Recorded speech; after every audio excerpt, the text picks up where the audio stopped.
députés et sénateurs, vous avez un rôle à jouer pour aider à corriger les excès du passé.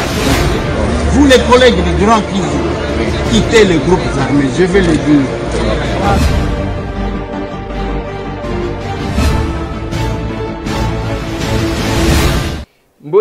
Mbote lisusu bande konanga tozongi mbala mibale na sima ya kolanda Noël Tchani mokolo loi ya des pères et des mères laquelle loi a faire porter yango na collègue nangan Tingi Pululu. Et cette loi qui a créé beaucoup de problèmes na souhaita qu'après sortie médiatique il y a Félix Antoine Tshisekedi Tshilombo sur quelques questions. La loi Tiani, les dossiers de la CENI, l'état des sièges, ainsi de suite. Na souhaita ki keto solo la naye. Bolandi maloba naye, atalisi, j'ai déjà, kaka na semaine oyo, na pesi bino, bon, les samedis, na pesa kibino Godempoi, président de l'Assemblée provinciale à Kinshasa, et puis professeur de l'économie na Unikin. Pour na toko kwa komituna, moi je ne suis pas économiste, na linga kokota, makamunga na zo maîtriser te. Mais, na luki ba expert, totali ba exploit, oyo bazali ko présenter biso na matière économico-financière. Batali si biso comment? Ba recette, ezali même pas ko doubler, même pas ko tripler, na éviter misusu multiplier par 20. Parce que quand l'IGF vous dit que a coûté 3 millions na compte ya Foner, au bout de 2 mois presque, et commis na 57 millions. Besoin machine. Quand vous entendez, on vous dit que Banda ministère de la Finance exista. Nicolas Kazadi a salibe exploit. Yakosakanate. Allez-y comprendre. La même chose n'a pas régie financière. Nazwaki Godempo. Naye kozwela bino Noël Tchani moi d'envita. Oyo toye kozwa. Sur la question, bien que bango mibale, je sens que chacun a une vision mutuna mutupe azana. Mais sinon la bonne lecture, ezaya kota lisabino ke bazoko sabino. Parce que moi je suis représentant du peuple. Le peuple que je représente, as un peuple, oyo na lingi na yoka que amélioration à condition de vie na bango. Comme ça, tobeti maboko. Voilà pourquoi bande konangai. Nazuela Kibino, les deux économistes, pas seulement économistes, mais professeurs. Nazuela Bino Bango, pour que boko kakoyeba, sokyo bazoloba, Banque centrale, réserve d'échange. Noël Tchania lobieza, lokuta parce que réserve d'échange ya malamu ebimaka na PIB. Oya kozwaka mbongo ya batu koloba ke mati, la Banque centrale, ça c'est selon Noël Tchani. Les gestionnaires de la Banque centrale actuelle ne sont pas capables d'engager un débat sur les finances. Parce que bayeba yangote. Bayebi. Masolo. Non, c'est nan bino hein. Makamu biso toko solo là. Toko beta masolo ya nini? Masolo ya Congo central, makambu gouverneur ya en fait élection ba gouverneur et bandi ko déchirer ba province na kolobela makambu oyo le kana Congo central. Congo bozo sakana nango Hassan oyo ya Africom et ya Africom oyo ba utaki ko refoulé. Les faits kaka balongoli na Congo, ndenge tozolo baboy bazo zongisa mai na makila na Beirut. Malade ko sakana ta zo kokate. Loin du Congo. Oyo bozo mona ngo lokola enfer. Masolo dans cette émission. Tokolobena makambu ya marche à la Mouka. Lelo président mais à la Mouka basali déclaration na bango. Mais moi je vais faire mon analyse en tant que politique, oui, surtout que en tant que moi na mkolo lupango. Je vais faire ça. Na osal. Na osal. Déplacement massif Yabat. Na Komanda, nous sommes à 75 km, je crois, il y a chef lié, il y a province, il y a Ituri, Bunia, Kuna Batake, Banani Batake, na village Nini Batake. C'est dans cette émission, oui, dans l'émission, oui, Tokolo, oui. Paralysie, il y a activité pour na makambu ya petit commerce, lobby mardi, lobby va fongola te, va revendiquer. Mais moi, je vais me battre pour que Namema Bango Bakutanana Christophe Mboson Kodi Ampuanga, président de l'Assemblée nationale. Pourquoi je vais les amener? Makambu Oyo, il y a petit commerce. J'ai là Nazoya, supermarché comme il trop na Kinshasa. Mais je vais faire cette analyse là. Dans la bino image, il y a association, il y a la grande fille, Geda Oyo akendaki kosunga baninga na ye e kozala ba masolo wana na linginde to ramasser ba mwa biloko wana un peu rapide. Sinon, avant de continuer, je disais ceci, Mogijo azo continuer kosunga bandeko ya Changu jusqu'au mois de novembre na avenue Tembo numéro 44 na Kimanseke route Mokali au komi wana ba ko consulter yo gratuitement, mais opération na frais ya malamu pona ba maladie oyo bo mesana ngo ba cuiste banini okokoma kuna na avenue Tembo numéro 44 eza pembeni na yo, ça ne sert à rien okota ba embouteillage mutu azobela yo wana ozokende wapi mutu akufelo na nzela. On vous a mené ba condition à bien à moindre coût parce que mabe ya ba congolais janine ceux qui ba matisi biloko comme cher makasi ceux qui ba kitisango oyo ya ba chinois. Alors, moi, mobali wana asungi bino au commune avenue Tembo numéro 44, commune ya Kimanseke, route Mokali okotika ko tuni avenue Tembo bakola kisayo bako consulter yo kitoko lokola ozana Gombe. Mais sinon, il y a encore place Mogijo azali ko consulter pona bao bazana Gombe. Bao bazana ville, ezana enceinte ya galerie présidentielle, local 1 local 1, je crois M3, je ne sais pas si ça veut dire quoi. Ouais. Local 1, M3, na commune ya Gombe. Galerie présidentielle, ceux qui ont eu bien voté, ils appellent bien la gare centrale, ceux qui ont les gare centrale, au bâtiment qui est comme on a Kinma, en face ou en ande. Kuna bokokutana na bandeko Mogijo Azawana, bako consulter yo, pas seulement pour l'opposition, mais pour na bamakamususu. Mais tu insistes à pour l'opposition, pourquoi? Parce que Mutuna Mutuazaka na domaine na ye. Mogijo c'est quelqu'un qui a fait preuve. Lelo mundela komemela yo Carolite amemelio biloko oyo babenga kango nini. Eloko yango wana bachaka oyo etelisaka nzoto ezani. Alors telio biloko wana okomi à un moment donné okoma bien. Hein? Batali balobi tellement na ebite ceux qui batu nyonso baboya kaka poso oyo pona nini oyo nzamba perception pona nini. Alors avec ça osali ezana ba mususu pe balingaki kotela te par erreur ya kosomba mafuta asombi mafuta wana amoni azomona lokola finalement ateli. La conséquence ezande que nasuka nango hydroquinone wane kobebi sa poso et mundele n'est pas à mesure ya kobongisa yango na ebite. Alors conséquence kozala nini obandi ko dépenser encore trop na ba poudre oyo ezosungate, ça va vous prendre du temps. Olingo bima obandi depuis obandaki ozobamba. Non, ça ne sert à rien. Il y a de preuves. Oyo batu bazwa lobi ko pa Mogijo. Bondi makabande konabino, c'est un jeune monsieur. Il n'est pas traduit praticien, c'est un scientifique parce que le monsieur fait ses recherches à l'université de Kinshasa. Ce n'est pas quelque chose qui est. Alors, azota tonete, azana biloko, batangi, batali le poisson, ainsi de suite. C'est comme ça que même bas savon, abimisi bas savon, je vis. Batumisi super ba komi ko copier yango je crois. Oui, je vis.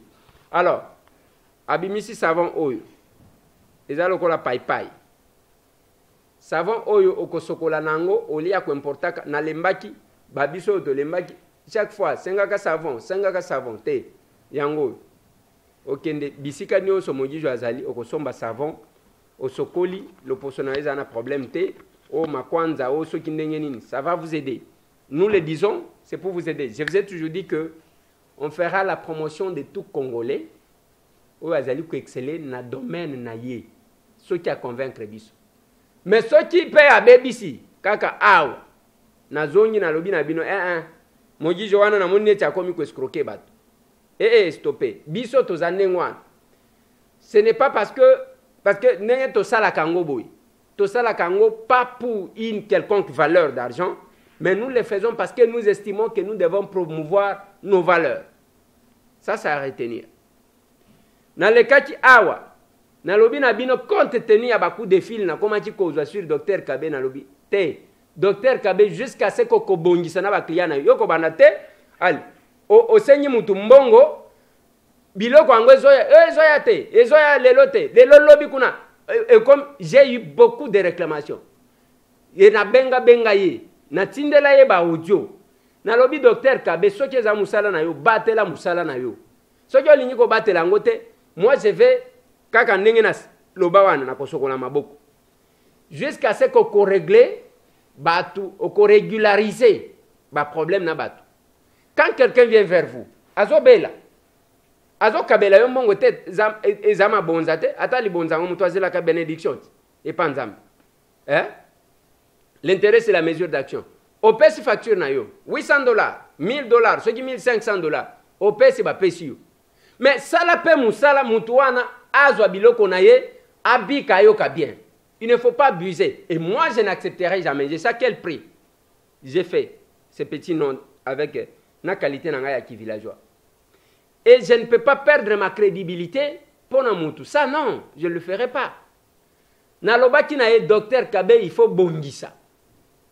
Régler ba problème na batu awa. Moi je ne peux pas faire la promotion à mutu que je sens chaque jour. Je le dis toujours. Na lobaka na JFM. Ce qui a ça a fouta télévision abat. Ce qui a même le quoi bat. Et que le quoi bukani et eu problème ce qui ndenge nini. Akoluka arranger avant que et comme na inanga. Nous évoluons comme ça. C'est la même chose. Je n'ai pas encore eu de revendications à Zana centre naie, adresse naie, ainsi de suite. Nazwa revendication moko na yebisaki. Mama moko otaki poto akekuna akutani naie. Malobi faut yebisa mogijo azozwa kambongo abongisa esika naie, to vanda kapena ba condition bien. Je lui ai dit. Ouais, je lui ai dit. Il faut ça, tout ça la kandingwa. Quand il y a des choses, nous devons nous compléter. Nous faisons la promotion de gens, oui, mais nous demandons aussi que Batouba Zalaka sérieux. Oui, voilà. Un Congolais qui a chanté quelque part, je vais vous mettre l'extrait et après, je vais vous fixer. Afrika yotonda mingenge mboka etonda bomengo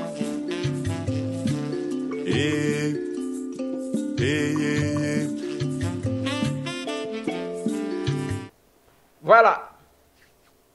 Ezandengwana Afrique etonda mingenge. Est-ce que ça a raison, est-ce que ça a tort? Ngana ko yebisa bino que ça a raison. Hassan Oya Africom awa akomaki champion. Marché central epai. Cimetière à Kasavubu. Na éviter ceux qui batu bazana cop. Na tuni bino boye. Bazo tongaka palais de justice angoyo et quoi brité conseil d'état na kombo ya Tchen Tshisekedi. Et vous trouverez les gens kuna boza kuna vous soutenez. En tout cas.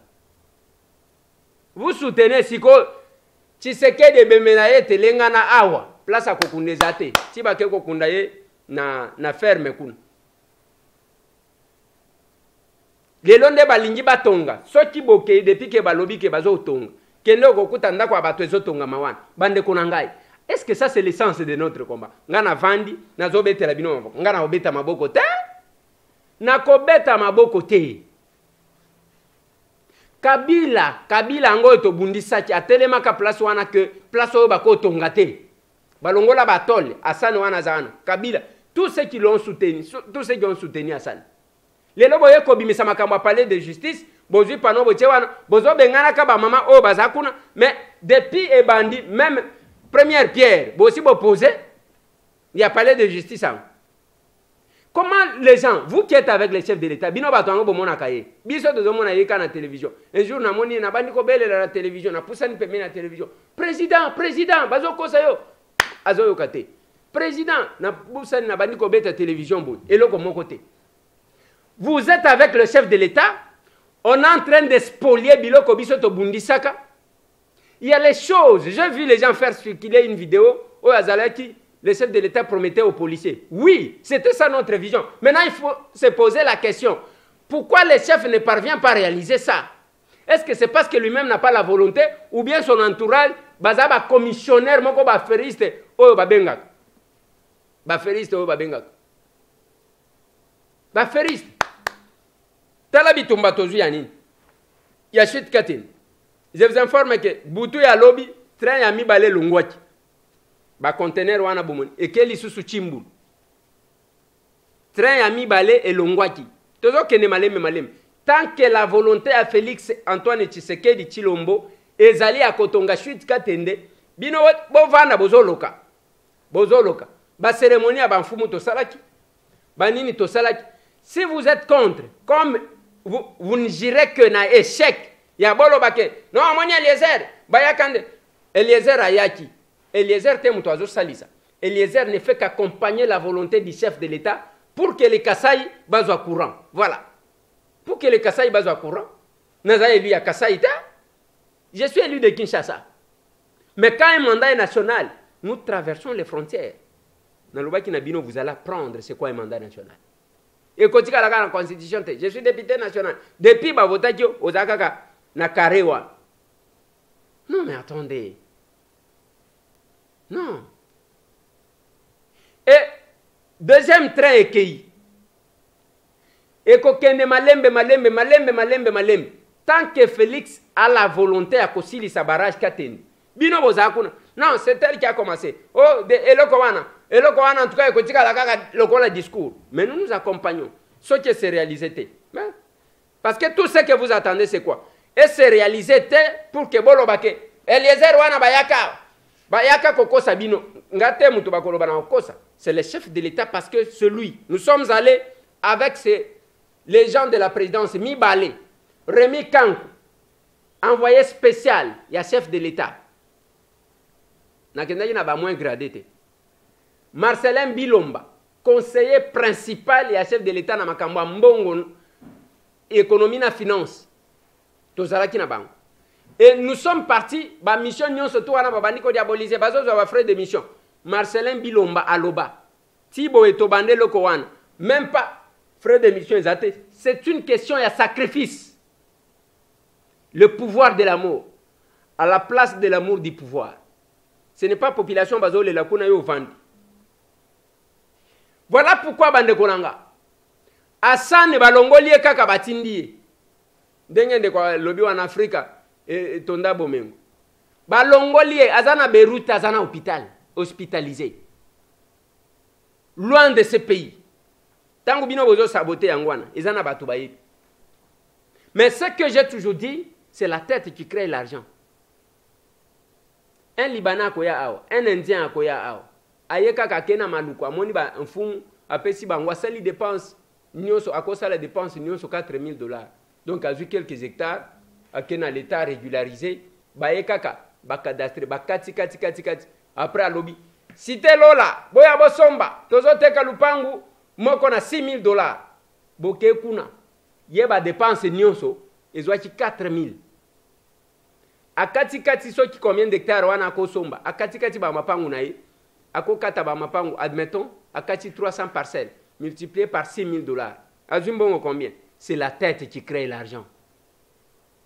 Bino bovanda ezaka prêtre yandeni. Quand vous vous promenez la nuit pendant que yozo ka ponjo zo kende kolala ozomona batu balali na gilet pour que ba komba na balabala. Tu mangeras la sueur de ton front. Kende kota casier judiciaire okomona ba jeune bazo bimana ba chanter. Mais zana ba yaya mususu bazana deka moni mutuka alandi mangu. Mais oza encore na makasi. Oza encore na makasi. Na tu jeunesse ango il faut total nanu makambo ba jeune ango. Ezana ba tata mibimba suki apembe komi ko bimana mutu yazala ka jeune. Babenga makambo ba jeune ye wana kina ba jeune. Tikela baninga to sana mboka oyo batu balika ko tika pouvoir te. Même ya jeunesse. Hein? Jeunesse ango ezalaka de quel âge à quel âge? Okende kuna tata mobimba suki apembe komi ko bima azawa na za jeune. Non mais attendez. Dès lors que vous allez se considérer comme jeune, au kosala musala malongate, il faut travailler. tika blague. Là, on a jeune, bientôt, et tika combien de mois, Didier? Et tika combien de mois? 80 ans. Ngai. Botala biloko ya mwindu to chaka na sukite. Botala ya ngote. Naza mubangi. Bomo nanga boite. Hassan abeli likolo ya kolongwa na Congo. Mboka bozo sakana. Masolona de Pité. Masolona de Pité eza makambo ya état de siège. Attaque ya ba ADF batumbi bandaku na ndenga kosakana te. L'activité nous sont paralysées. Batuna commanda, centre commercial ya commanda, je crois c'est à 75 ou 85 km ya Bunia, Bakimi. Parce que place Batake, na Makayanga, c'est non loin. Batumbi Bandaku et Nenye Tozolo Baboibe Fardese, Bazaliko Landaka Bango. Quelle est la difficulté à l'Est? Il ne faut pas qu'on vende à Kolobake. Non, voilà, état de siège, je sens les locaux. Mon côté, Bazo Boma plus qu'avant. Parce que les ADF, Bao Bazo Boma Batu. Bakomama wateke bango nde ba ADF. Baza c'est eza guerre asymétrique. Baza na kati ya population. Eza mutu oyo yema okuto azolo bake bazo boma bato awa. Tozo yebate. Bazo boma bato awa tozo yebate ye wana mutu azobo. Mais quand l'armée vient parce que armée akoya te abandika ko bombarder population te. Akoya lobina bango que bo Keba lobby, nous voulons attaquer ici. Bango pena kacha population wana. Babimite. C'est ça la difficulté qu'a notre armée à l'Est. J'étais à Bouni. La difficulté c'est celle-là. Bango baza confondu na population. Natindi Didier, na lobby Didier. Solo na ba. Elma eloko zo le kawa biso tozo comprendre te. Eloko biso tozo sepela nango, étant de siège pour moi ça n'apporte rien. Pour moi, bango étant de siège ndenge bazaka sola. Étant de siège et to sali eloko tel. Est-ce que bango baza armé musala na bango na armé ezali nini ezali ko kenge la population to ko tia kimia kati ya mboka to ndenge nini biso toza na posa soki étant de siège ekoti ezala lokola bango bazo gérer ba gérer biso lokola ba soda na ba gérer biso lokola ba population bango baza ba soda ba pesa biso kimia to mona biloko nyonso ezo circuler na mboka na biso kati na kimia desu eloko nyonso même maladi et yaka babanda kote malé maintenant ndeko na ngai est-ce que loko oyo ba kuti yango il faut ba diagnostic ba kenena diagnostic ba yeba réellement zaki nini pour contre action bala moko oyoki lisala phase finalité ba régime blende oyo yawa omonya ngote biso biloko to moni ata soki to mona kango bango baye ba décréta qui étant de siège pendant 1 mois total biloko ba ko sala baye 1 mois ba sali meto moni biloko moko te baye ba sali to moni biloko moko te yango lelo tozo le kaso 4 mois 5 mois mais eloko ata malonga tozo mona ezate moi message fort pour être mboka na biso kende liboso province na biso kende liboso to sanga na biso nyonso ngai po to sanga na penza na biloko to zala bomoko ngai naza na posa armée soki eza armée basala musala na bango armée batika état de siège elongwa batika état de siège po yango eza l'importance pour na biso te gouverneur na biso azonga to sala po ngana moni lokola gouverneur azaki awa eza kutu malamu na ndenge état de siège eye ndeko bebisa makambo au moins état de siège e bima elongwa na gouverneur na biso azonga makambo yo merci ouais les personnes ndeko mbote ndeko na ngai mbote ndeko bonjour boni ndeko na ngai malam oui par rapport à l'état de siège ya mboka na biso ya province na biso ya Ituri nous avons précisément na Bunia awa na moni awa bo rond point Puku et donc Puku na Niao Tomé Géri otaka de ça numéro te wona zaka ba terre mais za teke na sasa mabeza ngo terre mais zaka avant dans l'état de siège zaka griffe zaka teke za polémique za ngo ka griffe za kilia na taximen toki moni nani da kilia Hollandi zaka ko panya nan pousse da kilia na Hollanda nin pousse za teke za ko polémique mboko bo zaka ta état de siège za bongo tout réaction na yo état de siège na province Ituri yo tambola ndenge ni réaction na ngeza bon ba konzi mboko ya likolo baza na posa ya kimia même bitumba oyo ils ont politisé. Et là, comme nous sommes là, tout le monde a posé. Alors que bitumba, alors on a ordre musus.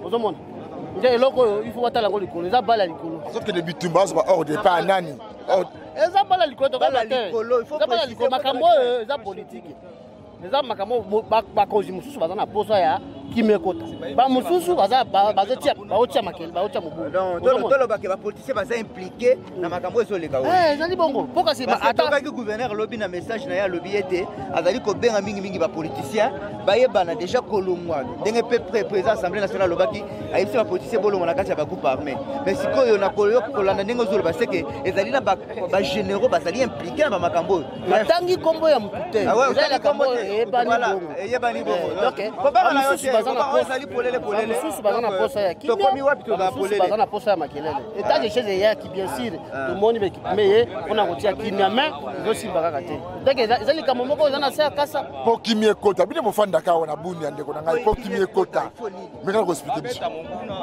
po kimia kota fu ba konzi wana ba yokala kaka suka o azotia mobulu no azana posa malamu ba yokala kimia kota ezali kama botote donc président de l'Assemblée nationale président Mbosso donc on a raison na yoki ba le bien bino ba député ba ministre ba politicien bolongwa na ba groupe armé bandeko ba koloba wa ngaite bolongwa mais na ebisi bino ke awa to za province ya Ituri na Bunia papa mama ko landa ngai benda mwana matoi ala ko la musala batika ba diamant na biso moko ba na mboka totika ko za manipuler totika ko za manipuler ba diamant na biso za richesse mboka na biso Congo biso plutôt bénéficier nango biso moko totika jamais ko za manipuler za génération sacrifiée te Jambo oui jambo sana impression yako par rapport à état de siège hapa Bunia bon mais nafurahi sana à travers njia yetu malgré banasema état de siège haifai kitu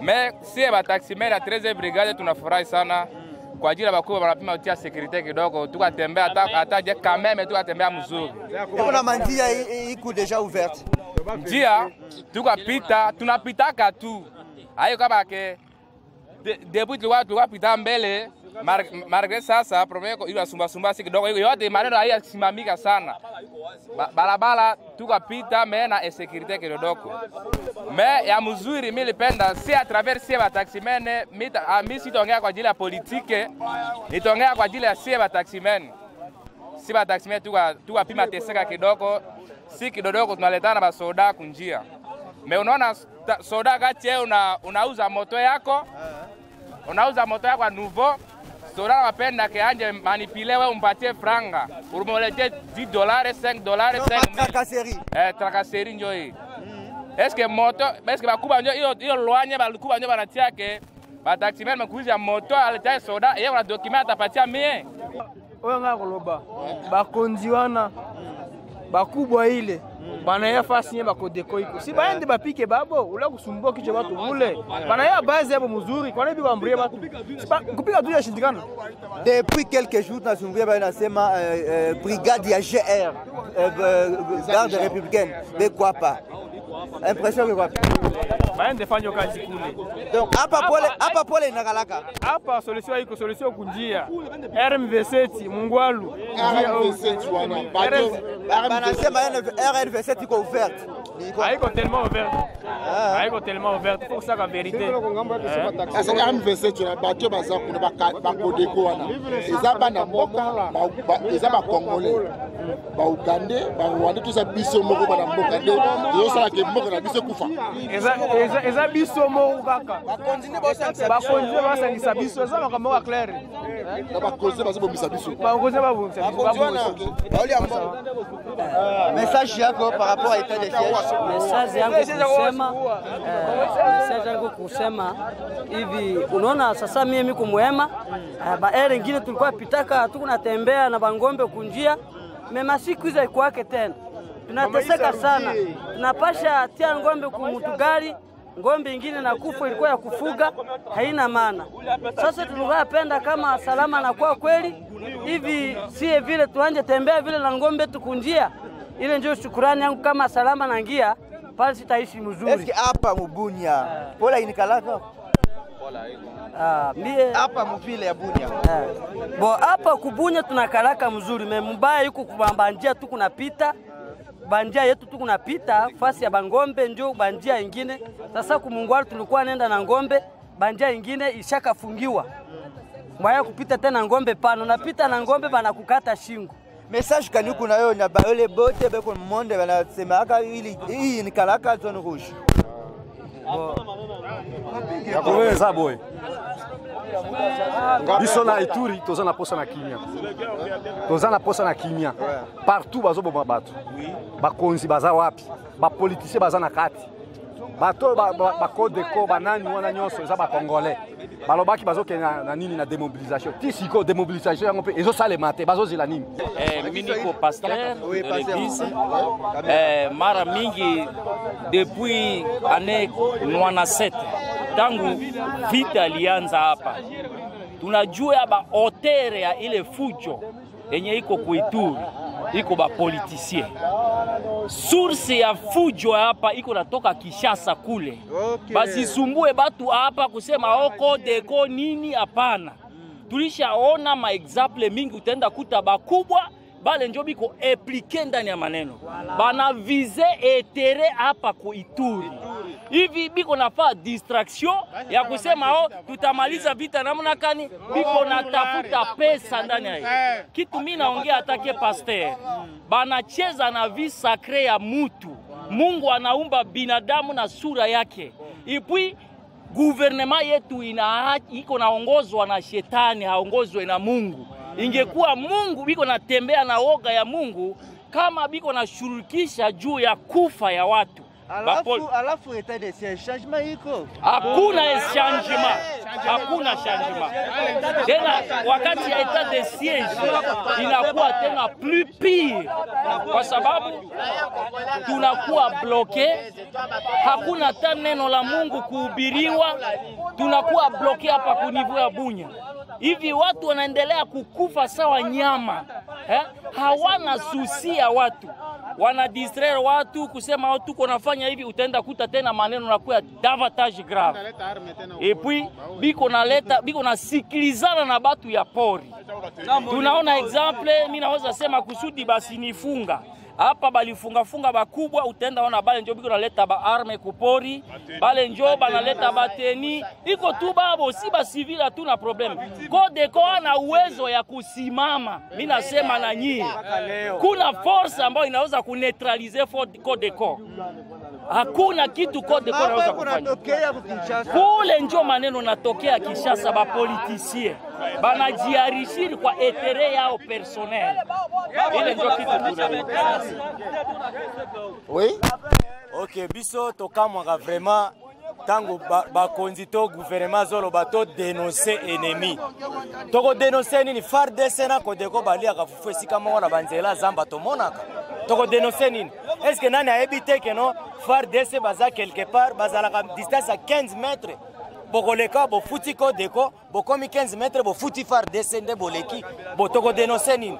Et puis c'est impossible na ajo nazana ngo par exemple ngai mwana ya 2 ans to ya 6 ans to bunda nae Kodeko aza mwana mokeli boso FARDC mais bitumbezo si la tête lelo tozo comprendre te alors to ebi complicité nyonso zo le kawana ozomona po biso to kufa ya bieza ka gouvernement autorisé ndenge ba jeune balobaki biso ba jeune bo autorisé biso to bunda na batu wana bomona soki ko sala 1 mois bino mo population biso mo se prendre la charge. OK, biso mo population to se prendre la charge to bunda na bango e ko sala 1 mois te bitumbane sili population gouvernement bete bino ba moyen bino ko sila na bango soki gouvernement pesi biso ba moyen atele mili biso to tele mariboso gouvernement sima eza 2 semaines bitumbane sila FARDC na MONUSCO ba sala musala na bango yo po na bino na bunya FARDC na MONUSCO bana ba sala musala MONUSCO aza international. Est-ce que MONUSCO nano aza complice? MONUSCO ndi azobomisa biso biso to sengi nano MONUSCO abima bakende po MONUSCO aza na moyen nyonso mais aza na plus à 20 ans na kati ya Ituri bitumbezo sila te na Congo koloba te ke Kodeko aza ndeko na ngai. Kodeko aza ndeko na ngai te. Kodeko azoboma ngai akosa Kodeko na ngai ndenge nini? Kodeko aza monguna babeta Kodeko hélicoptère ezali awa eloko nyonso ezali awa na Congo. Bon sikoyo babeta bango suka na ngai wana babeta Kodeko babeta na Sangomba babeta batu nyonso awa toso lembi basi bazokata biso moko nyonso kokata biso kokata tosili tozo senga nini Merci. Boyoki population zoloba ke nenge to zoloba ah ba def tozana bangwa. Même ba o ba zoloba wana ba mususu pe ba def okoyeba nini.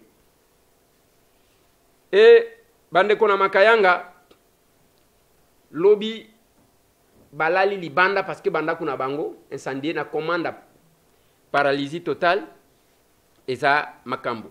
Na lingina lobela dossier ya marche ya Lamuka. Mais na lobi na bino que dans cette émission na kotia la bino vidéo sikoyo parce que lokuta bande komoko bazolo bande ko eleze yo na niveau na yo kolobela makambo wana te na niveau nanga na niveau nini yo tangu yo zo kende ko vanda bazwi ngana vanda pour que lokuta eleka na niveau nanga eza ya côté lemela lokuta. On nous a montré la vidéo biso nyonso toyoki mabe. C'est une dame blues ezo kende kuna ainsi de suite ba message ngana zwaki. Nini c'est comme ça que la femme la dame madame Gisèle Mpela a été refoulée. Ah mais quand même. Mais moi j'étais scandalisé. N'a lobi jamais. Na comme on a makambu, pourquoi on peut faire ça parce que c'est une dame, quelle est la force qu'elle a? Lelo nazotie la bino nalobaki, nous avons encore 4 vidéos. Lelo nazotie la bino vidéo, il y a comment madame Gisèle Mpela a zongaki. Na condition ni nazwaki avion. Bokolimbi sanga parce que image bokomona eza image bazo pas bazo filmer lokola caméra boye bazo filmer na ndenge ya kobatam. Mais bokomona yango quand même. Na otie la bino na suka. Kanga mutema. Na otie la bino yango na suka. Comme ça bozwa oyo bato basalaki ba vidéo, bozwa oyo ndenge zaleli, notre objectif c'est d'établir la vérité. Le reste oyo ya côté wana eza ya côté wana. Je vais revenir. Nazolo bela marche à Lamuka. Jantiningo bilambaka alobi toboyi makambo ya ba activité politique ya ba marche ko banda aéroport ti pomate. Bande kwa Lamuka balobi il n'a pas droit. Mais na lingi to réfléchir. Na lingi na pesa bino yanga position. Ngai na za contre décision ya gouverneur. Ngai na za contre. Bande konanga. Nous nous sommes battus dans ce pays pour un état de droit. Biloko oyo basala sala biso yango. Boko programmer meeting na triomphal bako tia la bino ba soda bazo beta balle ko banda 5h jusqu'à 17h. Yo chomona jouer ozo ka kraka choko. Yo ata machango 5h à 17h. Nayebi tangu tozalaka ko sala marche ya jeudi serveur. O ndeko lukusa akufaka kote ya bâtiment ya Onatra. Wana tozo tambola namona baviena nga badibangi baviena ba Gabriel moja oyo badibangi azozo maya ya caniveau likolo nchunga. Nous ne sommes pas que bateau, nous sommes combattants. On a fait tous ces sacrifices là. Mais lelo sous Félix Antoine Tshisekedi on ne peut pas vivre ça. Botika bande kwa Lamuka ba marcher. Boboya qui marche na bango. Quelques jours après, nous avons vu d'autres personnes marcher. Pona nini ba raison, ka pona bande kwa Lamuka. Moi, je dirais toujours ça. Bande kwa Lamuka nenge bazawana. Ceux qui ba vendre les zéro wana ceux qui tozuye ndeka koka bambata nini? Nzoto ya kobeta ezalia. Nzoto akobeta ezalia. Awa nzoto akobeta ezate. Telema musika ngana telema musika. Omoni, papa nanga d'abord pekisanga makambo bitumbu. Parce que aloba nanga okende ko bunda na mutu oyo ayoka capacité akoya ko buka yo panzi. Telema musika ngana telema musika. J'ai dit ceci. Oh chauve-souris, oui. Nazondima kozala chauve-souris na ebisaka bino vérité que nous avons l'essence de notre combat. On ne peut pas interdire aux gens de s'exprimer. On ne peut pas interdire aux gens de manifester. Botika bande kwa Lamuka ba marcher. Lobby notre président Christophe Mboso asalaki manifestation na stade municipal ya Masina. C'est parmi Bazone et Boboï. Mais à Sali quand même. Toti Kabiloko Wan. Toti Kabiloko Wan. Laissez la mouka marcher. Et bango. Koutou balobaki ndengenin. Balobaki kaka babandi soki quartier 3 tina triomphal. Où est le problème? Boti kabandeko ba marcher.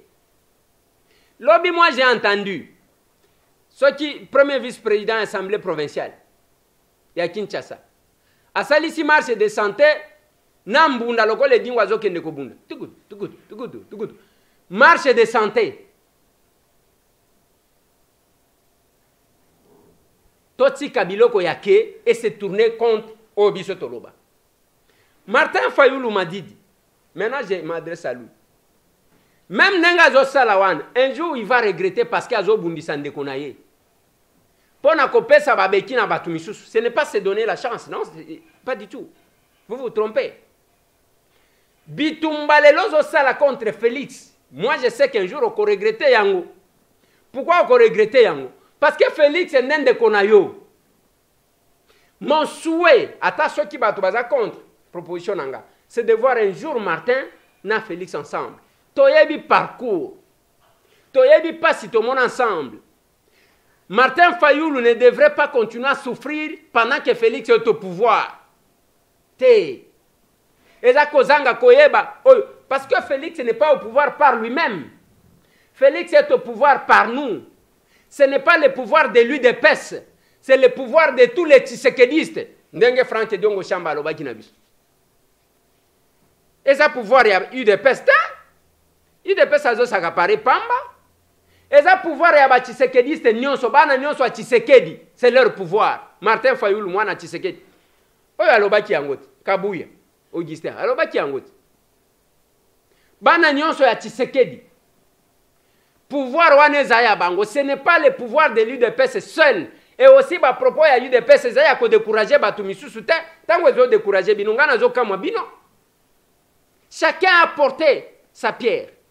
Chacun a pris le risque à son niveau. Moutounion son étoilia. Et Martin Fayoulou m'a dit qu'il ne devrait pas s'opposer à pouvoir na ye. C'est son pouvoir. Moi na mobile ale la kanengo anate. Chaque jour on a volé. Nzembo wana disent que c'est toboki. Tole kana makamunsusu.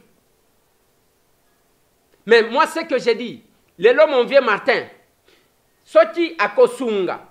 Régime Kabila et Zonga sous une autre forme, parce que Bazo Zonga, Malembe Malembe, avec votre appui, et vous savez à quoi vous jouez. Vous savez à quoi vous jouez. Pour déstabiliser Félix. Un jour, Félix, vous pensez que Félix, à Kolongwa, président de la République, a banni Kotambola, a Kotambola l'issue, a Kobanande a Vandiboy, a Pessimo d'ordre, Batumisubaki. Mais vous, vous allez rester là à déstabiliser votre frère sous prétexte que vous avez réclamé la victoire ba ibakayo. Mais ce qui victoire ba ibakayo et que la population wana basi ba lobby aux États-Unis, ba lobby UDPS na la muka basangani. Omona esengo mukoloma ke mukebai ayemba kanzembo. Fachi telema poma libala poto bengana Kabila. Poma libala poto bengana Kabila.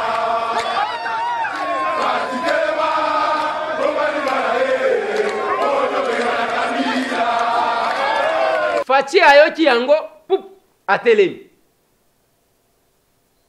Mais au lieu de se rapprocher, de s'approcher na frère nayo te yo zakunate. Vérité désirée.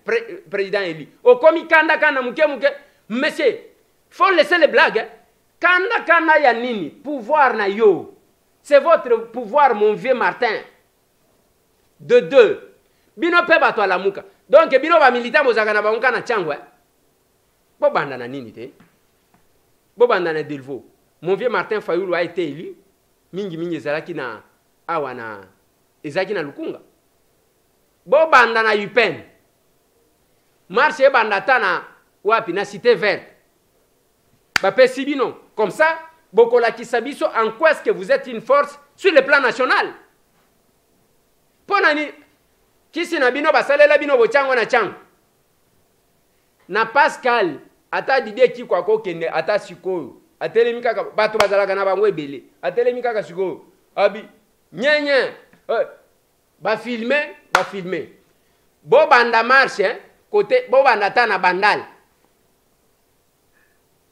Je n'ai jamais compris ça. C'est quoi bozo welela nini bo benga ba militant na bino vous faites votre marche. Bolobi c'est sur toute l'étendue de la République. Yango e koma marche ya changu kaka batu boni ango batu boni bavandaka na changu ndenge bozawa. Adolphe Muzito avandaka na changu o azaka na ndako na yewana azaka na ndako kuna Adolphe Muzito azana bandako ebele avandaka wapi? Martin Fayulu avandaka na changu fade na oze mutu nyonso ayebi na Gombe soit baba ni marche na Gombe. Boti kabiloko wana. Tout en condamnant la décision du gouverneur, mais dans le bino bino bo banda pe marche ailleurs. Masolo na député bande konangai ezapona activité oyo tolobi ya ba opérateur économique makambo petit commerce. Et loko nazolo bakango tous les jours, les gens ne comprennent pas. Ceux qui ont moni ba voter loi sur les petits commerces, c'est pour favoriser ba kolomboka oyo ba se retrouver. Mais oyo tozo beta maboko on passait lobby mutu ke kufelinga côté ya Selembao. Na zui moto comme j'avais rendez-vous quelque part pour que na kende côté ya GB na zui moto. Tant tozo le kana mutu wa moto to komi côté ya Nzela Shaumba wana atali place oyo basali eloko ya Galaxy. Abi mbok place oyo bonje. Oui, est bon pour bâtir supermarché. Mais quelle est la conséquence? Ba nyonso bazaki na tumwa boutique wana na kan bazoli sabana na bango nyonso ekufi parce que mutu akosomba lisusu azate.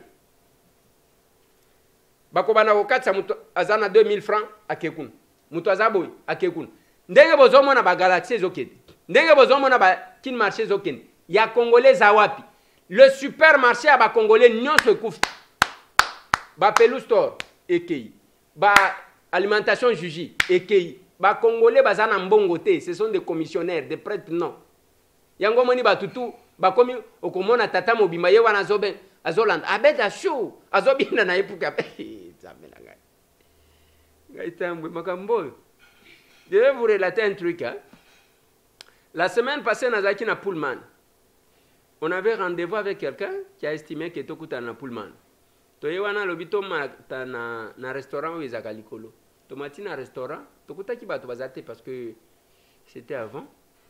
To vandi atuni biso bozomela nini to senyi mo eloko akomela. Tango kaka to vandi boy, to mona kaka bayeli biso na mesa, batie papier moko wana. Tant nini réservé par Abedachou. Na bisaye.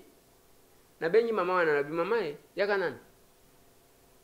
Mais to vandi to ya chawa batu bazala kitete. Mais sikoyo est-ce que basala kaboy batele misaka batu ndengwa? Est-ce que maman ngwazo talanga? Akotalanga ndenge nini? Parce que ngai na senyi masanga pe na melaka te.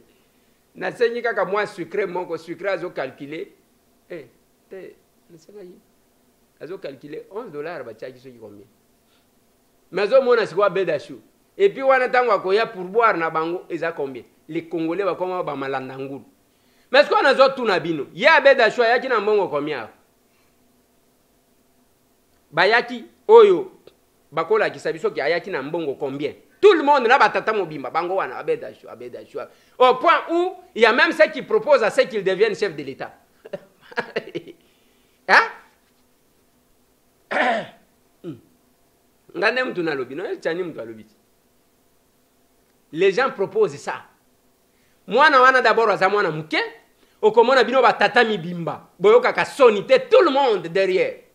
Na ba musicien, na ba nini, ba tunyo so abeda. C'est pas possible, mon Dieu. Mais on ne sait pas se poser la question, ya koloba. Oyo ayaki na mbongo combien? C'est toujours dans votre pays. Pendant que vous dansez, bozo me la bombe, bozo kaukaka, bozo sala, komata kokita. Les gens trouvent que le Congo c'est un paradis. Tango bino bozo finga na wan, ko finga na mikolonios. Les loba supermarché wan ezali bazo tia partout. La conséquence, J'ai vu cette histoire. Balobi, qui marché se rapproche de vous. Oui, azali ko se rapprocher na bino. Mais ba oh bazala qui ko se retrouver na tumwa misala wana bazo kweyat. Nena ko sombe lisusu. Muto ko somba ya azate. Tout le monde bazo ke na supermarché wa. Et combien de Congolais qu'on engage là-bas? Est-ce qu'on peut faire ces calculs? L'État ne fait rien. Yango balobi lobi bazo paralysé. Moi je vais me battre comme d'habitude. Ceux qui les présidents Christophe Mbosso Akondima. Tome mabandeko bakende ko solo. Ce ya koloba il est occupé. Nga problème ezate. Mais kozala occupé wana occupation na yo. Eleki ba peuple ango ataki biso yi wana. Peuple ango yi wana. Boyo kabango. Je marcherai comme ça à contre-courant na bato ebele. Parce que même tant on a banni makambo ya Rigi des eaux, je ne peux pas rester en train de tourner le pouce. Mikolonio so bato bazo le lakamai. Mais nous sommes là, tozolo bakaka bazo distraire bino na bévénement. On vous a distrait ici. Mboka ona lobaka na bino, on va vous distraire mikolonio so na bévénement. FCC kache balongo kuna. Mami Chibola balongo kuna. Mususu nani? Mami. Hein? Oh ya Congo Central mobile na ya komi azaka Didier azaka mobile na yeto azaka nani na ye oya komi gouverneur. Alors toke kuna mama mimi lelo quel que soit qui mama mimi quel que soit mobimba na yeto mona yuna vidéo parce que nazana ngoti lelo ngana efasaka te quel que soit yoka ni ngana ko écraser yoka ngana umela kana ngote na zo écraser ta ngana zo écraser te na zo bomba kaka mobimba na yeto sana ngona téléphone il est là. On vous distrait comme ça. Et comment dire, Mike Kalamba, moi c'est Naïnani, Peniel, ceux qui peignent.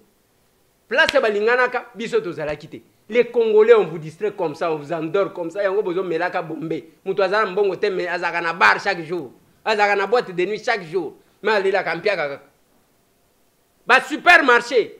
Bon, c'est pelé, ça bien. Mais que deviendront les Congolais? Et ça compliqué. Les autres longwe le gars là distrait balinga ko distraire bin to kena dossier ya oye tout fait même discours à chef de l'état na ONU il y a Gisèle Mpela bomoni batu basali ba makelele moko ko sakana te.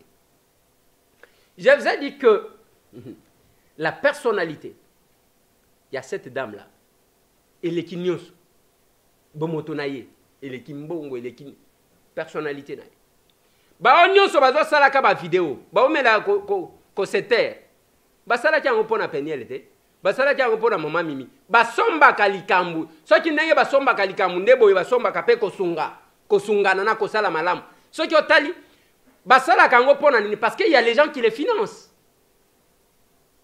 na sepelaka na emingi na asekisaka ngai o sepelaka na emingi asekisaka yo bana na yo ba kokoma lokola ye ndoko lapa. Pendant que nos enfants, Nathalie Sakibino, moi on a 9 ans.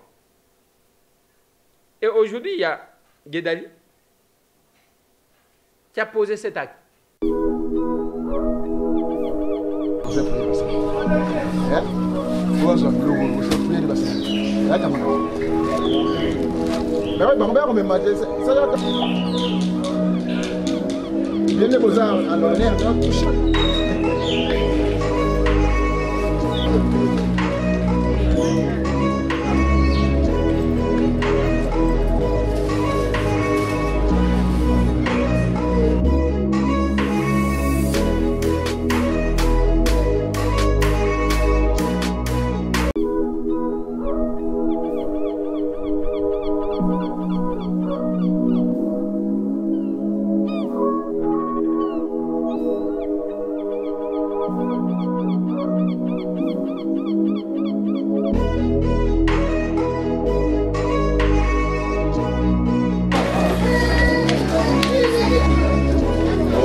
pour moi, ce sont les enfants, toujours comme vous aussi, vous êtes les enfants comme eux. Mais eux, ils ont pensé à se déplacer pour remettre tout ce que vous voyez là-bas chez leurs frères et sœurs. Donc, nous vous demandons de prier pour Guélani, hein? Guédani, et aussi pour tous les autres qui sont là. On commence par prier pour Guélani, que la vie de votre Yaya soit vraiment favorable, que le Seigneur puisse l'accompagner par sa grâce.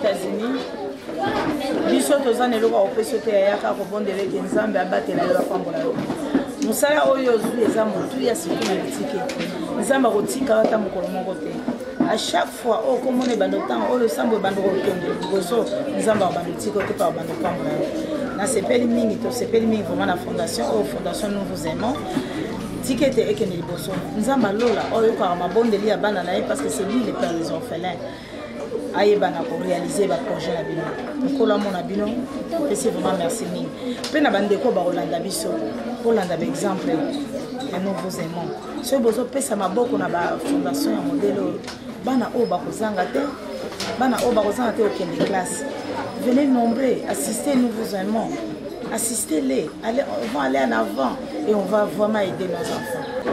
Bonjour à tous. Je vais représenter Nous vous aimons. C'est une association qui est orphelin et batubélé et tout. Donc, on continue à l'écart côté la bino et message n'a pas fait bino beau père de sport et nzamba bino. Je sais que Dieu est capable de tout. Nzamba ebi à venir la bino, nzamba ebi oyose la bino. À venir la bino et zamboulaï. Vous serez parmi les gens où la moko bébé bozala. Parmi les prophètes, parmi les pasteurs, parmi les ministres, parmi les députés. Dieu a un projet pour vous. Projet Nzambe est un projet à bonheur et non à malheur. Le projet de bonheur pour Dieu, c'est pour vous visiter, c'est pour vous transformer, c'est pour vous changer. Asa la bino, tu as malonga la mboka oyo. Toza la bino avec cœur, totika binoté et puis Nzambe alo la rosunga biso repesa toujours ma coquille. En fait, association en fait, je vais dire le leader, il y a association, il s'appelle Madame Gueda, Azawate, Azan aux États-Unis. En fait, Azo Salamakasi pour que, avec le paix, le soutien, pour que tout ça la malam pour la bino. Hein? Et je suis venu passer, je viens avec mes frères, Papa Prince, Maman Olga et Maman Caprice et Maman Rita. Tous ces pays comme la bino, nous avons vraiment là à Bambo la bino.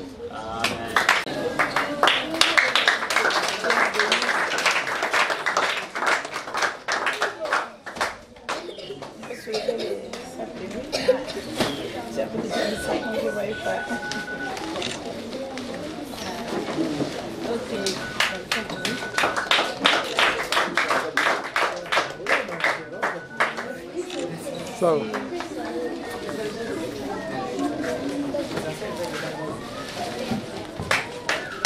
Wila? Jamba bati lalo abakisanayo yamini apesa umakasi abunga una kumwesa amen. Uka na wafuto na basi.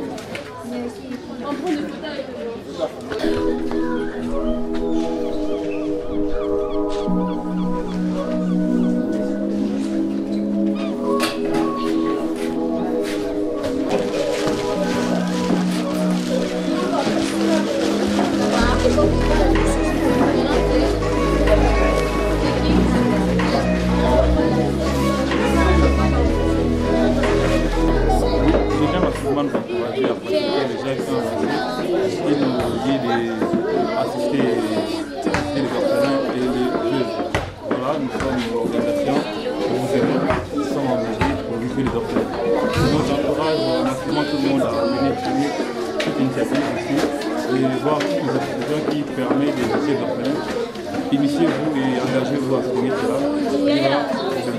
Je vous remercie.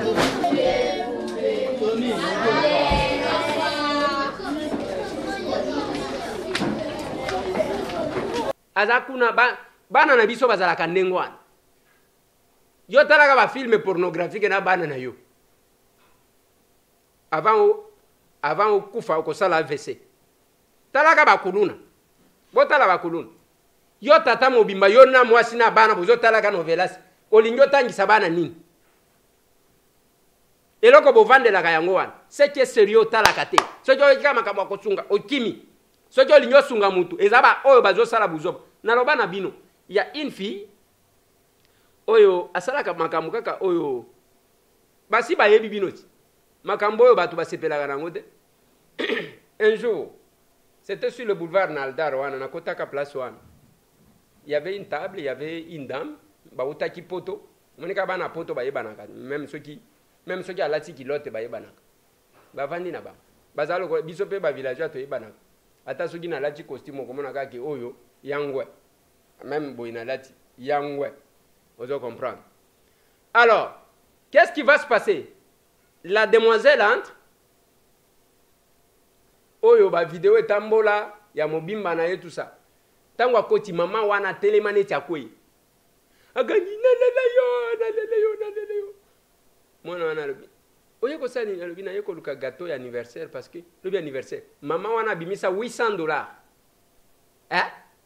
$800. Apesi mwana mwasi wana oyo alongolaka bilamba ye aza mwasi oyo mpe aza mwasi donc ngai nayebi biso ba villageois toyebi même ndenge toza na Kinshasa awa okomona meme mutu aliboma ya mobali akotambola mobimba na ye mutakala mais mwasi te le corps de la femme eza eloko batiaka pamba boye te okomona mwasi mosusu akolongola liputa alatisi ye mais quand vous encouragez ceux qui se déshabillent, qui racontent des conneries, place au tchaka mbongo yango wana. Ah, ceux qui te lancent que tous ont sabana na classe, ceux qui ont payé bello ko pèse, okoloba tous ont 20.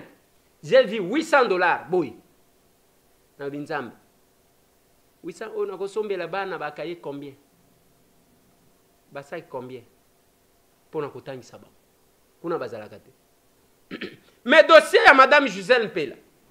Nazotiela bino image oyo bazaki kotiela bino liboso oyo nayebisaki bino ke soki boyoki bazoloba kadi tika bolana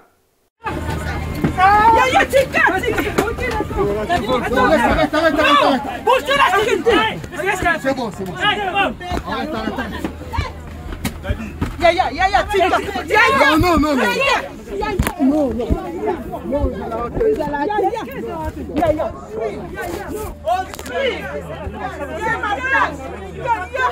C'est bon. C'est bon, maman. Neo epesaki bino kanda bosali ba vidéo sans aucune vérification. Pendant que nous prenons le temps de nous poumonner pour vous expliquer. Nathalie Sakibino na lobby. Comment est-il possible au lieu kozwa ta téléphone ce qui au lobby OK yonde moi ça mokonzi omoni batu libanda ozwi téléphone obengi chérie chou ndenge maître Toussaint babenga kenini patate soki patate alors babenga ka bango ndenge wana chou patate miel olobi nazana batu aw te kozwa bana mike ko banda ko filmer yango nazoka makambo yake o bake ko funda Félix mais il va prendre ses avocats les vidéos sont là kozwa bana Félix même ceux qui prétendent être baninga il y a madame Gisèle madame ce qui kozwa libaku ya kolanda ces villageois qui vous parlent un jour ko pesa kanga raison omoni makelele wana bazo sala et kosi la dans peu de temps moko tika la yo moko na perdre responsabilité na yo ce n'est pas votre entourage qui devrait faire ça. Qu'on filme wana pour s'adresser à qui? Qu'on s'adresser à nani jusqu'à exposer les enfants. Balobi. Basali vidéo wana. Bazolo bakadi tika na ebite soki madame Gisèle comme on a yami baleza akadi. Selon ma information, les aki na Éthiopienne kadi wana koti avant de sika na azane sika na e akeko solo na mutu. Nana monate avion ya poto bato bazo wele la place. Mutu musu aye ko vendre la place na ye. Nde kuna babundaki entre bango basi mibali. Batu bazu yango pour quelles raisons? Est-ce que c'est pour aider madame Gisèle ou bien c'est pour parce qu'on veut vraiment ternir l'image du chef de l'État? Bazu première dame batie na katiwa. Les gens ont fait des vidéos, même des vidéos insupportables. insupportable. Et contre les chefs de l'État, contre la distinguée première dame, oyebi ezana prédestination. Admettons que tout ce que vous pouvez raconter, Félix Assalaya, admettons que Nyonso Koti Koloba, première dame Denise Nyakeru, Assalaya. Mais la prédestination est sali que Yekakawana, quel que soit ma benaye, Akoma Mokonzi Mboka, le président de la République. Et Kotika l'a noté dans l'histoire Mboka. Balobi 5e président, après l'indépendance bien sûr, parce que selon l'existence à Congo, je crois Félix Azaso qui est 11e président.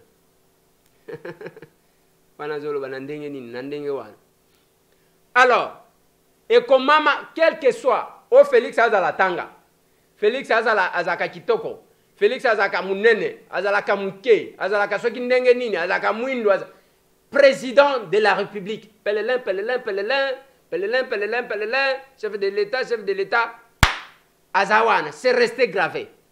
Osepelanaye, Osepelanayete, Félix Azala, Soki Asala Neyenin, la première dame, c'est Madame Denise Nyakeru, Azawana.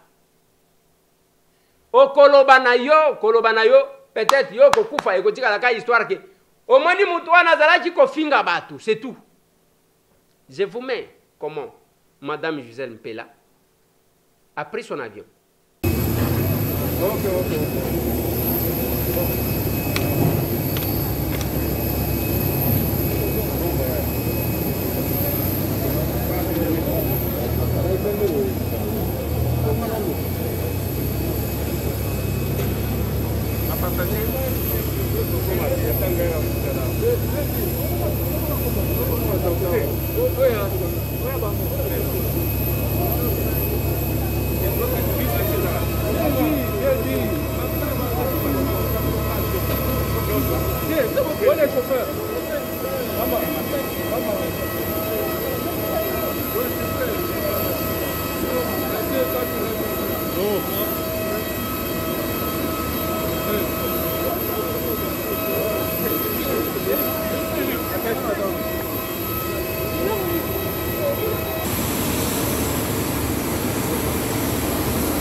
Voilà.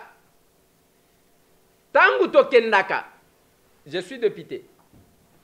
Tangu tokendaka, na poto wana, eyaka, oui, les officiels, bayaka, na mekaki pe, na mataki pe, moi mouke, na voiture, moko ya présidence, baye, tangu na lingina kende, baye, ba telemisinga, na yoki pe lengi, na koti ale, baye, batikinga, na se ya nini, très bien. Après, tangu na ye, allez, baye, bazunga, et là, on a bénéficié, il y a pouvoir d'habiter. Quand moi, voiture, na yo qui peine n'engue bayo kaka. Hein? Papa Zoni c'est là comme image voilà. Comme ça, na yo qui peine n'engue bayo kaka. Si quoi, mugolo wana na habité surprise ango basala kinga. Na zo bima kaka bo. Oh. Excellence, montez. Ah. Na vandi na sima boy. Talaka biso ba village. Et ça m'a d'abord zo école. Na vandi bayi na ngai na ye na mati na yo ki pe bien wana eloko nyonso koloba tikoyo kaka yango wana omonyeli we eloko na bénéficier ya pouvoir na biso kaka oyo nena. Donc généralement tokotaka na bus c'est que yetiki bino osali. Mais Madame Gisèle, vous avez vu une jeep yango wana eteli jeep wana eza ya prison te. C'est les honneurs qu'on a donnés à cette dame-là. Bon, mon nègre bazo mema bana bazo kotisa bango na moto. Bake na ye tiye moko azo kende ndenga azo kende kozo avion na ye. Siko oyo ba matisela kibino pression. Bozo mona ke batu bazana nini. Et c'est ça. Nakola kisabino prochainement. Na lobby nous avons bon na la kisi oyo. Etikali 3. Qu'est-ce qui s'est passé en réalité dans la parcelle? Bon, mon kaka oh bazolo bana Félix et bana Félix et ba policier wana bazala ki libanda bon mon akité ba policier na kacha ndaku na kacha lupangu bazo filmer bango yo ba kotité ils étaient dehors bazo filmer bango baye balobi bapesa yo sécurité parce que makamwa nengwana il suffit seulement que la sécurité qu'elle s'est constituée elle-même quelque chose arrive bakoloba que Félix a bomisié bakende bapesa de manière officielle comme ça l'État prend la responsabilité de sa sécurité ba filmer botala bango wana na moi ata sebe yango ba invitaka ye na birosi oyo bakotinda ba policier bakeko boma. Ce n'est pas tous les amis que nous avons qui sont en réalité nos amis. Tous ceux qui ont communiqué tout autour ya makambu oyo, j'estime que balingi madame Gisèle Mpelade. Parce que l'événement ya ba congolais koleka nango kala mingi te okomona ta mutu mususu alongoli bilamba allez. Tobosa nini on se tokekun. Pendant combien de temps les gens défendront madame Gisèle Mpelade? Et le reste de sa vie, c'est elle-même. Est-ce que ce qui s'est passé est sungié ou bien est contrarié? C'est ça le départ. Je dois contredire. Départ, ils ont la vidéo. Ils ont la kindengwa. Ce n'est pas ce qu'on vous a présenté. Les menteurs sont comme ça. Je termine mon émission. Nous avons aussi cette émission pour nous koloba une chose.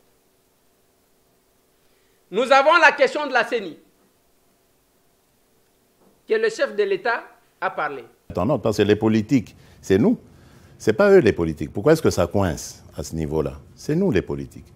On comprendrait si ça se passait entre nous. Or, les politiques sont prêts.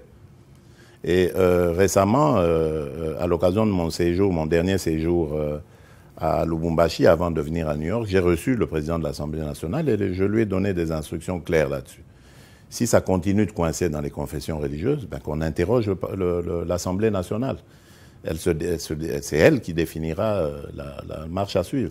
Si elle rejette également ou elle se bloque également, alors là, ce serait un problème. Si elle rejette, on recommencera le processus. Mais j'en appelle au bon sens de tout le monde.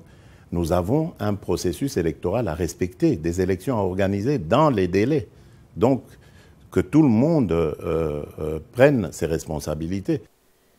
Alobi ke apesi biso sikoyo deto ko s'occuper na makambo au lieu ba religieux bakataka makambo ba politicien bazo swana biso sikoyo to ko kata yango. Et c'est bientôt. Makambo e bimisaki ba attention des pères et des mères na utiko ya Manuel Tchani. Oh Félix Azasimawan, moi je suis élu de l'ensemble pour les changements. Na loba na bandeko, il ne faut pas s'alarmer pour rien. Félix il s'est exprimé. Bon, d'abord, je commence par dire que Tchani, c'est un Congolais, jusqu'à preuve du contraire. C'est un Congolais qui a le droit de penser ce qui est bon pour son pays, selon lui. C'est son droit. Donc, on ne va pas ici faire le procès de Tchani parce que nous voulons qu'il y ait la démocratie, que chacun puisse s'exprimer. Ça, c'est clair. Et d'ailleurs, à ce sujet, pour la petite histoire, je parlais avec un officiel belge pour lui dire, mais vous savez que chez vous, par exemple en Belgique, il y a des gens qui disent tout haut qu'ils sont contre la royauté. On ne les met pas en prison, on ne les fait pas taire. Mais est-ce que la royauté s'en va pour autant, elle change pour autant? Non. Le roi est là et il est bien là. C'est la même chose. Alors maintenant, puisque vous demandez mon avis, moi je fais simplement un constat. Je ne vais pas donner mon avis, je n'ai pas envie de rentrer dans cette polémique que cette loi, enfin cette proposition de loi même a suscité. Mais je dirais simplement, est-ce que être Congolais de père et de mère suffit à garantir une bonne gestion des Congolais de père et de mère, des autres Congolais, de nos compatriotes, de père et de mère ou d'un père, d'une mère, voilà. Donc, est-ce que cela suffit comme critère pour servir son pays de manière loyale, fidèle, et ses compatriotes de manière convenable? Je ne crois pas. Je ne crois pas parce que l'histoire, même la plus récente de notre pays, nous démontre qu'il y a eu des Congolais de père et de mère qui ont participé à la ruine de notre pays. Donc, ce n'est pas un critère. C'est tout ce que moi je peux dire. Ce n'est pas un critère.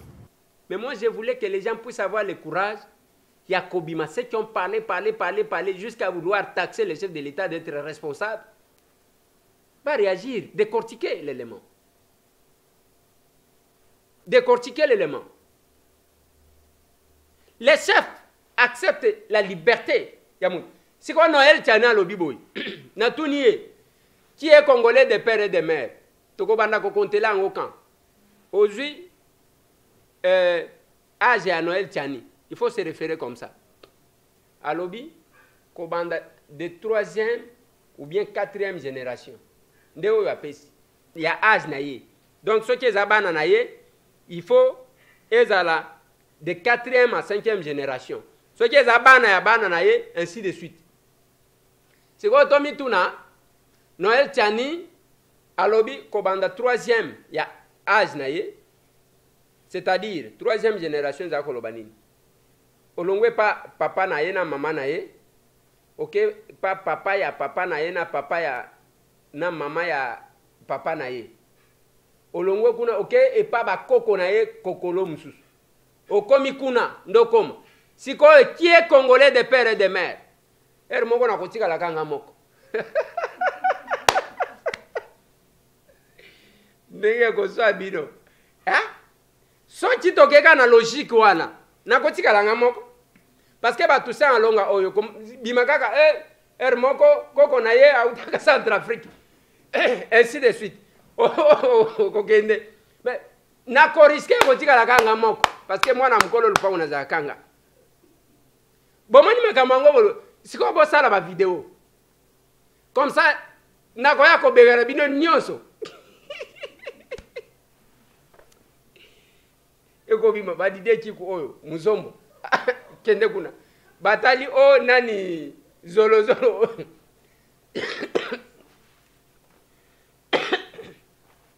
donc eko ya ko bima o nani ba epenge ba ko bima soki bango ba kutaka soki kote ya Burundi kuna soki Uganda na habite donc komona ke mutu na mutu aya na nzela na ye ayela ba Richard Kompai o na suke lingama boye na habite soki indien soki ndengeni nakotika langa moko yango moni tango bozaki koloba natikali kala Eliezer ya yo position zani mokolo loko awele la kate après cette interview du chef de l'État. Quelle est votre analyse? Plus 243 998 311 332 tolingi tozongi sabana na classe tozana posa lisuni na yo oui kananga tozokende tolingi tozongi sabana na classe oyeka kanavni Itaga numéro 120 okuta Mos ou bien Manix bango mibale wana et puis osengi bango babenga ngai tozana posa ya bakaye et l'école ezozonga déjà la semaine prochaine. Nous avons besoin de ça cette semaine comme ça week-end oyo toko sala toko remettre bandeko bana na bango pe bazonga na classe mbongo bebisaka na babar plus de 143 998 311 332 nameka kokende kokutana na président Mboso pour un solo na ba Congolais. Merci.